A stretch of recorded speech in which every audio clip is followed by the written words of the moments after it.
Eto guys, ituro ko sa inyo kung paano nga ang mabilis na paraan sa pag-grafting ng bayabas. So una lamang nga, ay balatan nga natin itong sanga ng bayabas. Ayan. At pagkatapos nga natin itong mabalatan, ay kaskasin lamang nga natin ito dito ng mabuti. At sunod nga dito ay mag-cut lamang nga tayo ng pipino.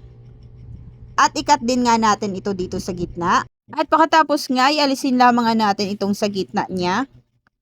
At sunod nga dito ay ilagay na nga natin siya dito sa sanga ng bayabas. Ganito lamang nga. At pagkatapos gamit lamang nga ang toothpick, ipagdikit nga natin ito. So ganito lamang ang proseso, panoorin nyo ng mabuti. So gamit lamang ang toothpick. So pagkatapos nga nito, ito ang gagamitin nating transparent na cup. Ilagay natin siya dito. At pagkatapos nga natin itong malagay, gamit lamang nga ang electrical tape. Idikit natin ito.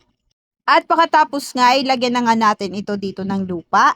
At sunod nga nito, ay diligan lamang nga natin ito ng tubig. At pagkatapos takpan lamang nga natin at antayin natin ng 30 days. So after 30 days nga, ayan, ito na nga siya. So tara, buksan na nga natin siya. At ito na nga siya. So nagkaroon na nga ito ng ugat. Kaya natin itong ilipat ng lupa o kaya naman nga i-transplant. At ito na nga siya.